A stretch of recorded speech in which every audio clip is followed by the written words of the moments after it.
जय हिंद दोस्तों, आप सभी का स्वागत है आपके अपने यूट्यूब चैनल एच स्टडी पे। दोस्तों आज हम करने वाले हैं एसएससी जीडी एग्ज़ाम 2025 के 10 फरवरी 2025 के फर्स्ट शिफ्ट के मेरे भाई जीके के सारे सवाल को करेंगे, वो भी डिटेल में करने वाले हैं। तो आप लोग क्लास को पूरा देखिएगा और इस वीडियो को अपने दोस्तों के साथ ज़रूर शेयर कीजिएगा। चलिए क्लास को शुरू करते हैं। मेरे भाई पहला सवाल है, 2024 के पद्मश्री पुरस्कार से सम्मानित महावीर सिंह गुड्डू किस भारतीय राज्य के लोक नृत्य कलाकार हैं? यानी कि फोल्क डांसर मेरे भाई ये हैं हरियाणा के। ठीक है, कौन है मेरे भाई? महावीर सिंह गुड्डू जो है मेरे भाई हरियाणा के क्या है मेरे भाई? लोक नृत्य कलाकार हैं, आप लोग याद रखिएगा। उसके बाद यहाँ से अगर आप लोग रिलेट करोगे मेरे भाई यहाँ के फोल्क डांस को, तो गुजरात में क्या सा कौन सा डांस होता है मेरे भाई? गरबा होता है। ठीक है, उसके बाद उत्तर प्रदेश में आपको पता होगा मेरे भाई, उत्तर प्रदेश में यहाँ पर हो जाएगा नौटंकी। ठीक है, नौटंकी, रासलीला। ठीक है, रासलीला, रासलीला ऐसे दो दो स्टेट में होते हैं, यहाँ भी हो जाएंगे, उत्तराखंड में हो जाएंगे, तो इसको याद रखेगा, यहाँ भी होता है। ठीक है, राजस्थान में यहाँ पर रिलेट करोगे तो यहाँ पर क्या हो जाएगा मेरा भाई? घूमर हो जाएगा। क्या हो जाएगा? घूमर हो जाएगा। ठीक है, हरियाणा में धमाल आप याद रखना। ठीक है, चलिए अगला क्वेश्चन की ओर बढ़ेंगे मेरे भाई। अगला सवाल यहाँ पर देखो, किसने इस बात की वकालत की थी जो भारत वास्तव में तभी स्वतंत्र होगा जब इसके गरीबी लोग मानवीय पीड़ा से मुक्त होंगे? देखो यहाँ पर जो ऑप्शन आप देख रहे हो ना, इसमें से राइट आंसर हो जाएगा मेरा भाई महात्मा गांधी। महात्मा गांधी वकालत किए थे, आपको पता होगा, इंग्लैंड से। तो इन्होंने भी कहा था, क्या कहा था मेरा भाई? भारत वास्तव में तभी स्वतंत्र होगा जब इसके सबसे गरीब लोग मानवीय पीड़ा से क्या होंगे? मुक्त होंगे। अब यहाँ से रिलेट करोगे तो यहाँ पर इंदिरा गांधी एक ऑप्शन दिख रहा होगा। इंदिरा गांधी जो हो जाएगा मेरे भाई, ये होगा क्या मेरे भाई? भारत के फर्स्ट वुमेन पीएम, यानी कि प्रथम महिला प्रधानमंत्री जो थी भारत की, वो कौन थी? इंदिरा गांधी थी। जवाहरलाल नेहरू हो जाएंगे भारत के प्रथम। ठीक है, फर्स्ट पीएम हो जाएंगे, यानी कि भारत के प्रथम प्रधानमंत्री कौन हो जाएंगे?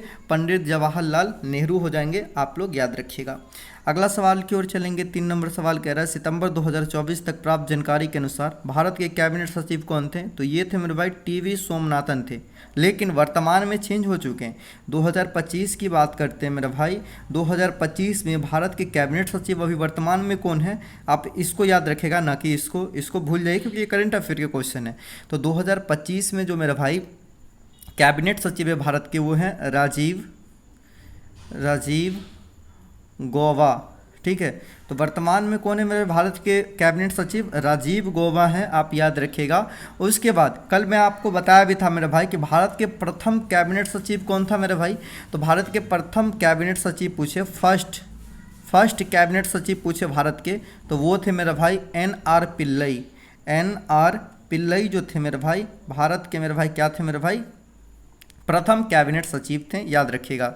अगला क्वेश्चन की ओर चलते हैं। 4 नंबर, ताम्रपाषाण काल की मालवा बस्तियों की अत्यधिक सघनता निम्नलिखित में से किस स्थान में पाई गई है? ये मध्य नर्मदा बेसिन में मेरे भाई क्या हुआ है मेरे भाई? पाया गया है। क्या? ये मालवा बस्तियों की अत्यधिक सघनता, याद रखिएगा। उसके बाद अगला क्वेश्चन देखेंगे 5 नंबर, प्लेट टेक्टोनिक बाउंड्री कितने प्रकार की होती हैं? तो ये प्लेट टेक्टोनिक बाउंड्री जो होते हैं मेरा भाई, ये 3 प्रकार के होते हैं। कितने प्रकार के होते हैं? 3 प्रकार के, याद रखिएगा। उसके बाद यहाँ पर आप देखिएगा, ये जो प्लेट टेक्टोनिक बाउंड्री जो है, ये 3 प्रकार के होते हैं। कितने? 3 प्रकार के। तो 3 प्रकार के कौन कौन से होते हैं? एक होते हैं मेरे भाई अपसारी बाउंड्री हो जाएगा, अपसारी बाउंड्री। दूसरा जो हो जाएगा मेरे भाई, वो होता है मेरे भाई अभिसारी बाउंड्री।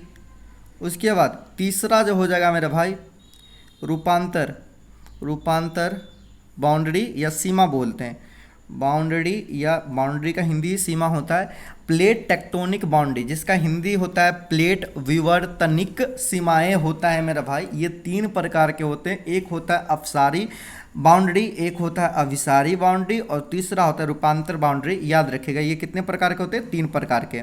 अगला सवाल की ओर चलेंगे मेरे भाई। 6 नंबर, राज्य विधानसभा में डैश की पूर्व अनुमति के बिना कोई धन विधेयक प्रस्तुत नहीं किया जाता है। तो देखो, अगर राज्य विधानसभा की बात कर रहा है तो राज्य विधानसभा में मेरे भाई राज्यपाल के बिना अनुमति के कोई भी धन विधेयक प्रस्तुत नहीं किया जाएगा, इस बात को याद रखिएगा। अगर यही आपको केंद्र में बोलता, ठीक है, केंद्र में, ठीक है, लोकसभा के अंदर पूछता कि लोकसभा में डैश की अनुमति के बिना कोई धन विधेयक प्रस्तुत नहीं किया जाता, तब वहां पर क्या होता मेरे भाई, लोकसभा में राष्ट्रपति होता है, यानी कि केंद्र में हो जाएगा मेरे भाई राष्ट्रपति, जबकि राज्य में क्या होगा, राज्यपाल हो जाएगा। ठीक है, विधानसभा में राज्यपाल और लोकसभा में राष्ट्रपति। अब यहाँ पर देखना, यहाँ पर एक वर्ड आप लोग को दिख रहा होगा मेरे भाई, क्या दिख रहा है, धन विधेयक वर्ड दिख रहा होगा। ठीक है, धन विधेयक वर्ड दिख रहा होगा। तो यहाँ पर देखोगे मेरे भाई, तो आर्टिकल 110 में बताया गया मेरे भाई धन विधेयक की परिभाषा, धन विधेयक की परिभाषा। तो ये आर्टिकल 110 में जो बताया गया ना मेरे भाई, किसका, केंद्र का धन विधेयक का परिभाषा बताया गया आर्टिकल 110 में। लेकिन वही आर्टिकल 199 में मेरे भाई राज्य के, किसका मेरे भाई, राज्य के धन विधेयक की परिभाषा बताया गया। ठीक है, राज्य के धन विधेयक की परिभाषा आर्टिकल 199, जबकि आर्टिकल 110 के अंदर मेरे भाई केंद्र का धन विधेयक की परिभाषा आपको देखने को मिलता है। अब दोनों याद रखिएगा। अगला क्वेश्चन देखेंगे मेरे भाई 7 नंबर, खिलाफत आंदोलन निम्न में से किस समुदाय से संबंधित था। ये था मेरे भाई मुस्लिम समुदाय के द्वारा, किसके समुदाय के द्वारा, मुस्लिम समुदाय के द्वारा खिलाफत आंदोलन जो था मेरे भाई 1919 में शुरू हुआ था, आपको पता होना चाहिए। अगला सवाल की ओर चलते हैं मेरा भाई 8 नंबर, सरकार की विस्तारवादी राजकोषीय नीति से आमतौर पर किस परिणाम की अपेक्षा की जाती है। ये जो की जाती है मेरे भाई आर्थिक विकास को प्रोत्साहन। ठीक है, तो सरकार के विस्तारवादी राजकोषीय नीति से आमतौर पर क्या किया जाता है, आर्थिक विकास को प्रोत्साहन किया जाता है, आप याद रखिएगा। अगला क्वेश्चन देखो 9 नंबर, कबड्डी में लोना के लिए कितने अंक मिलते हैं। देखो, लोना के लिए कबड्डी में 2 अंक मिलते हैं। कबड्डी में अगर आपसे पूछे कि प्लेयर कितने होते हैं मेरे भाई, तो एक पक्ष में 7 प्लेयर होते हैं, आपको पता होना चाहिए। अगला सवाल की ओर बढ़ेंगे मेरे भाई, दक्षिण भारत की निम्नलिखित में से किस शास्त्रीय नृत्य को बलराम भरतम और हस्तलक्षण दीपिका के नाम से शाब्दिक स्वीकृति मिलती है। ये है मेरा भाई कथकली। देखो, कथकली जो नृत्य है ना, उसका वर्णन जो है मेरे भाई, एक है बलराम भरतम, इसमें मतलब कि बलराम भरतम के अंदर मेरे भाई नृत्य के बारे में बताया गया। ठीक है, शास्त्रीय नृत्य के बारे में बताया गया इसके। और ये हस्तलक्षण दीपिका है, जिसमें कि हाव भाव के बारे में बताया गया। कथकली जो है मेरे भाई, ये जो डांस होता है जिसमें कि ये अपने चेहरे की जो है ना हाव भाव, वो दिखाता है कथकली डांस के अंदर। और कथकली डांस आपको पता होगा मेरे भाई, इसका वर्णन कहाँ मिलता है, तो 2 जगह, एक बलराम भरतम में, एक हस्तलक्षण दीपिका में। उसके अलावा यहाँ पर ध्यान दीजिएगा मेरे भाई, कथकली जो है मेरे भाई किस स्टेट में होता है, तो आपको पता होगा केरल में। रोज आ रहा है, रोज बता रहा हूँ आपको, तो याद होना चाहिए। मोहिनीअट्टम केरल में, कुचिपुड़ी जो हो जाएगा मेरे भाई आंध्र प्रदेश में, कहाँ मेरे भाई, आंध्र प्रदेश में हो जाएगा। सत्रिया जो हो जाएगा मेरे भाई कहाँ हो जाएगा, सत्रिया असम में हो जाएगा, आप याद रखिएगा। ठीक है, चलिए अगला सवाल की ओर चलेंगे मेरे भाई। अगला सवाल 11 नंबर, भारतीय संविधान के मौलिक अधिकार के रूप में संवैधानिक उपचारों के अधिकार का उल्लेख किस अनुच्छेद में किया गया। ये आर्टिकल 32। ठीक है, आर्टिकल 32 में मेरे भाई मौलिक अधिकार के रूप में संवैधानिक उपचारों का अधिकार जो है आर्टिकल 32 में वर्णित है। आर्टिकल 32 में पता होना चाहिए कि रीट जारी होता है, इसमें 5 प्रकार के रीट जारी होते हैं। पूछा कितने प्रकार के रीट जारी होते हैं, तो 5 प्रकार के। ठीक है, तो आर्टिकल 32 की तरह क्या होता है मेरे भाई, रीट जारी होता है। ठीक है, आप याद रखिएगा। और 5 प्रकार के रीट होता है। अगर रीट जारी करना है तो सुप्रीम कोर्ट किसके तहत करता है, आर्टिकल 32 के तहत। ठीक है, रीट जारी करना है तो, और वहीं यहाँ पर आप लोग याद रखिएगा 226 के तहत जो रीट जारी करेगा मेरे भाई, ये करेगा कौन, हाई कोर्ट करेगा। कौन करेगा, हाई कोर्ट जारी करेगा, याद रखिएगा। उसके अलावा यहाँ पर ध्यान देखिएगा मेरे भाई, एक वर्ड आपको दिख रहा होगा मौलिक अधिकार। मौलिक अधिकार जो है किस देश से लिया गया मेरे भाई, ये लिया गया है मेरे भाई मौलिक अधिकार अमेरिका के संविधान से लिया गया है। मौलिक अधिकार भाग कितने मेरे भाई, तो भाग 3 में है मौलिक अधिकार हम लोग का। ठीक है, और कुल मौलिक अधिकार हम लोग के कितने हैं मेरे भाई, तो हमारे जो मौलिक अधिकार है मेरे भाई टोटल वो 6 मौलिक अधिकार है। पहले कितने होते थे मेरे भाई, पहले 7 होते थे, लेकिन एक मौलिक अधिकार को हटा दिया गया। किसको हटा दिया गया मेरे भाई, संपत्ति के अधिकार को हटा दिया गया। तो अब कुल 6 मौलिक अधिकार हम लोग का है, ये याद रखिएगा बेसिक चीज। उसके बाद आर्टिकल 31 आप लोग को दिख रहा होगा। आर्टिकल 31 के अंदर क्या बताया गया, वो चीज हम लोग को जानना है। तो यहां पर आप लोग देखोगे मेरे भाई, तो आर्टिकल 31 में क्या बताया गया वो चीज समझिए। तो मेरे भाई आर्टिकल 31 में आपको बताया गया संपत्ति का अधिकार। क्या बताया गया? संपत्ति, एक मिनट मेरे भाई, एक मिनट। तो मेरे भाई आर्टिकल 31 में क्या बताया गया? संपत्ति का अधिकार, संपत्ति का अधिकार, अधिकार। आर्टिकल कितना में बताया गया था? 31 में। लेकिन वर्तमान में क्या कर दिया गया? आर्टिकल 31 को हटा दिया गया है। किसके? 300 के ए में अब डाल दिया गया मेरे भाई, किसको? संपत्ति के अधिकार को डाल दिया गया। तो आर्टिकल 31 अब नहीं है, पहले होता था जिसमें कि लिखा था संपत्ति के अधिकार के बारे में, अभी 300 के ए में संपत्ति के अधिकार को डाल दिया गया है। उसके बाद आर्टिकल 34 आप लोगों को दिख रहा होगा। आर्टिकल 34 में क्या बताया गया मेरा भाई? किसी निश्चित क्षेत्र में मार्शल लॉ घोषित होने पर मौलिक अधिकार पर रोक लगाई गई सीमाओं से को संबंधित करता है। यानी कि कोई भी एक क्षेत्र है जहाँ पर क्या लगता है मेरे भाई? मार्शल लॉ लगाया जा सकता है, और उससे जो भी आप लोग का मौलिक अधिकार है, ठीक है, मौलिक अधिकार, उस पर क्या लग सकता है मेरे? मार्शल लॉ लग सकता है। आर्टिकल 34 में बताया गया। आर्टिकल 33 की बात करते हैं मेरे भाई। आर्टिकल 33 में क्या बताया गया है? तो जितने भी सशस्त्र सेना है, जैसे कि आप देख रहे होगे, पुलिस देख रहे होगे, आर्मी देख रहे होगे, नेवी देख रहे होगे, जो भी सेना है, ठीक है, सेना के सदस्यों पर मूल अधिकार जो है सरकार चाहे तो उसको क्या कर सकता है? सीमित कर सकता है, सीमित कर सकता है, ठीक है, या उसके जो मेरे भाई मौलिक अधिकार उसको समाप्त भी कर सकता है। उसका अधिकार आर्टिकल 33 में दिया गया है, इसको याद रखिएगा। अगला क्वेश्चन 12 नंबर देखिएगा। अक्टूबर 2024 तक की स्थिति के अनुसार भारत के नियंत्रक एवं महालेखा परीक्षा क्या कौन है? 2024 तक का ही आपको पूछ रहा है मेरे भाई। उस समय गिरीश चंद्र मुर्मू थे, लेकिन वर्तमान में अभी चेंज हो गए, इसको आपको याद नहीं करना है। गिरीश चंद्र मुर्मू अभी वर्तमान में कैग हम लोग के नहीं है। भारत के नियंत्रक परीक्षा कैग जो अभी वर्तमान में 2025 की बात करते हैं, 2025 में जो अभी वर्तमान में कैग है मेरे भाई, वो है के संजय मूर्ति हैं। आप याद रखिएगा, के संजय मूर्ति कौन है? तो वर्तमान में भी हम लोग का कैग कौन है मेरे भाई भारत के? तो के संजय मूर्ति है, याद रखना, ठीक है। अगला सवाल देखिएगा मेरे भाई। देखिए, गोम्बे हब्बा नवरात्रि के दौरान कर्नाटक राज्य में मनाए जाने वाला डैश का एक त्यौहार है। ये एक गुड़िया का त्यौहार है। देखो, नवरात्रि जब होता है तो उस दौरान एक वहाँ पर कर्नाटक में त्यौहार होता है। कौन से? गोम्बे हब्बा होता है। गोम्बे हब्बा पूछे किस राज्य में होता है? तो कर्नाटक में सबसे पहले। और गोम्बे हब्बा त्यौहार में मेरे भाई गुड़ियों का त्यौहार होता है। यानी कि घर में जितने भी सीढ़ी आपको दिखाई देगा, सीढ़ी पे पूरा गुड़िया से सीढ़ी को सजाया जाता है, ठीक है। घर के द्वार पे गुड़िया से सजाया जाता है, रेलवे प्लेटफॉर्म पे सजाया जाता है गुड़िया से। तो इस तरह से गोम्बे हब्बा जो त्यौहार है ना, कर्नाटक स्टेट के अंदर मनाए जाते हैं, याद रखिएगा। अगला सवाल देखोगे मेरे भाई 14 नंबर, यहाँ पर आप लोग दिख रहा होगा। NFHS 5 के अनुसार वर्ष 2019 से 21 के दौरान भारतीय जनसंख्या का कितना प्रतिशत हिस्सा पीने के पानी से वंचित है? तो 7.32% अभी भी जो है पानी पीने से वंचित है, आप लोग याद रखिएगा। अगला क्वेश्चन देखो मेरा भाई 15 नंबर, हरित क्रांति के बाद कृषि पद्धतियों में क्या परिवर्तन देखा गया? तो इसमें क्या देखा गया था परिवर्तन? देखो, सबसे पहले तो जो कम उपज वाला था, जो कम उपज वाले फसल थे उसको चेंज करके क्या कर दिया गया था? अधिक फसलों की ओर विस्थापन किया गया था। तो यही एक परिवर्तन हुआ था, याद रखिएगा। बाकी उर्वरकों में उपयोग की कमी, ये आप लोग दिख रहा होगा कि ये तो जो हरित क्रांति आई थी उसमें ये नहीं किया गया था, ठीक है, बढ़ाया गया था। नकदी फसल और जीविका खेती में विस्थापन, ये सब सही है, जबकि ये परिवर्तन देखा गया था, ठीक है। अब देखो यहाँ से क्वेश्चन याद रखना, बहुत सारे क्वेश्चन बनते हैं हरित क्रांति से।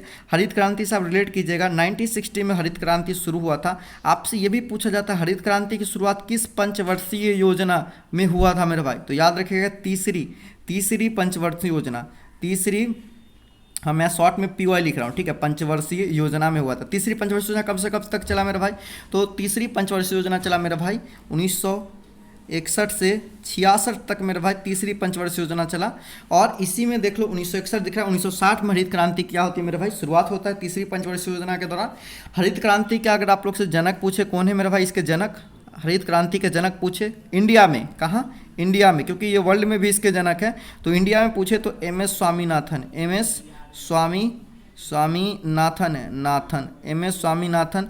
अगर आपसे पूछे इसके जनक मेरे भाई कहाँ? वर्ल्ड में पूछे तो नॉर्मन बोरलॉग, ठीक है, नॉर्मन बोरलॉग, ये मेरे भाई कौन है मेरे भाई? ये वर्ल्ड में है, आप याद रखिएगा। अगला सवाल की ओर चलेंगे मेरे भाई। अगला सवाल 16 नंबर कह रहा है कि घास, इम्पला और लकड़बग्घा के वन पारिस्थितिकी तंत्र में यदि लकड़बग्घे हटा दिए जाएं तो अंततः क्या होगा? देखो, लकड़बग्घे को अगर हटा दिया जाएगा मेरे भाई तो क्या हो सकता है? तो इसका आंसर होगा अधिक जनसंख्या के कारण इम्पाला भुखमरी से मर जाएगा। क्यों मरेगा इम्पाला? क्योंकि अगर लकड़बग्घा होगा तो लकड़बग्घा क्या करेगा? इम्पाला को खाएगा। अब क्या है मेरे भाई कि लकड़बग्गा है ही नहीं, तो इम्पाला की जनसंख्या क्या होगा, बढ़ते जाएगा। अब इम्पाला की जनसंख्या बढ़ेगा मेरे भाई तो घास की तो कमी होगा ना, क्योंकि सारे इम्पाला को खाना थोड़ी मिल जाएगा मेरे भाई, तो उसके कारण क्या होगा, इम्पाला भुखमरी से मरेगा। इसका सबसे बेस्ट ऑप्शन यही होगा, तो यही राइट आंसर हो जाएगा। अगला सवाल की ओर चलिएगा, 17 नंबर मेरे भाई। 17 नंबर सवाल कर रहा है, हिंदी फिल्म संगीत में ब्रासीलियाई बोसा नोवा लय की शुरुआत सबसे पहले किसने की थी? ये किया था मेरे भाई आर डी बर्मन। आर डी बर्मन जो थे सबसे पहले अपने संगीत में मेरे भाई उसमें ब्रासीलिया बोसा नौ लय जो है मेरे भाई शुरुआत किए थे, आप लोग याद रखिएगा। अगला क्वेश्चन मेरे भाई 18 नंबर, ग्रीक अक्षर वी जिसको न्यू बोला जाता है भौतिक में क्या दर्शाता है? तो ये तरंग की आवृत्ति को दर्शाता है। ये भी जो है मेरे भाई भौतिकी में क्या दर्शाता है? तरंग की आवृत्ति को दर्शाता है, आप लोग याद रखना। अगला क्वेश्चन 19 नंबर बोल रहा है मेरे भाई, ये है SGSY योजना 2019 में लागू की गई। ये बोला कौन सा कथन गलत है, इसमें से आप लोगों को छांटना है। 3 ऑप्शन में आप लोगों को दिख रहा हुआ।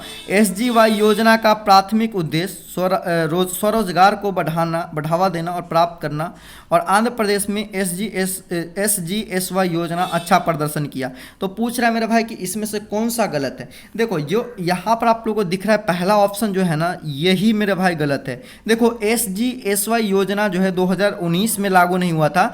ये कब लागू हुआ था मेरे भाई? SGSU योजना 1999 में लागू हुआ था। कब हुआ था? 1999 में लागू हुआ था। और इसका मेन उद्देश्य क्या था SGSY योजना का? तो इसका मेन उद्देश्य था गरीबी उन्मूलन कार्यक्रम के लिए क्या किया गया था मेरे भाई? SGSY योजना को चालू किया गया था। SGSY योजना का अगर आपसे फुल फॉर्म पूछ दे क्या होता है, तो स्वर्ण जयंती, ठीक है, स्वर्ण जयंती ग्राम स्वरोजगार योजना,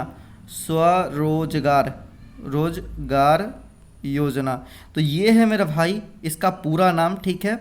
और ये 1999 में शुरू हुआ था, 2009 में शुरू नहीं हुआ था। और ये जो था मेरे भाई इसका मुख्य उद्देश्य था रोजगार को बढ़ावा देना और प्राप्त करना, ये भी सही है। और आंध्र प्रदेश में ये जो योजना था बहुत ही अच्छा प्रदर्शन किया था, ये भी सही है। तो ये केवल एक गलती है। आप पूछे SGSY योजना कब हुआ था, तो 1999 याद रखिएगा, ठीक है। चलिए अगला क्वेश्चन 20 नंबर देखिएगा। अंतर्राष्ट्रीय टेनिस महासंघ के अनुसार युगल मैच के लिए कोर्ट डैश चौड़ा होता है। तो ये होता है 36 फीट जो होता है मेरे भाई, ये चौड़ा होता है कोर्ट, आपको पता होना चाहिए। टोटल 20 क्वेश्चन मैंने आपको पूरा डिटेल में करवाया। क्लास कैसा लगा आप कमेंट सेक्शन में कमेंट करके बता सकते हैं। और अभी तक आप लोग हमारे टेलीग्राम और व्हाट्सएप ग्रुप को ज्वाइन नहीं हो तो वो ज्वाइन कर लीजिएगा। दोनों का लिंक आप लोग को डिस्क्रिप्शन बॉक्स में मिल जाएगा, क्लिक करके ज्वाइन कीजिए। और जितने भी शिफ्ट मैं करवा रहा हूँ उनका प्लेलिस्ट बन चुका है, तो आप जाकर प्लेलिस्ट में जितने भी बचे हुए क्लास है उन सबको देख सकते हो लाइन बाय लाइन करके। बाकी मैं सारे शिफ्ट को आप लोग को करवाऊंगा, तो इस वीडियो को ज़्यादा से ज़्यादा अपने दोस्तों के साथ शेयर कीजिएगा। बाकी मिलते हैं दोस्तों एक और न्यू वीडियो में, तब तक के लिए जय हिंद, वंदे मातरम।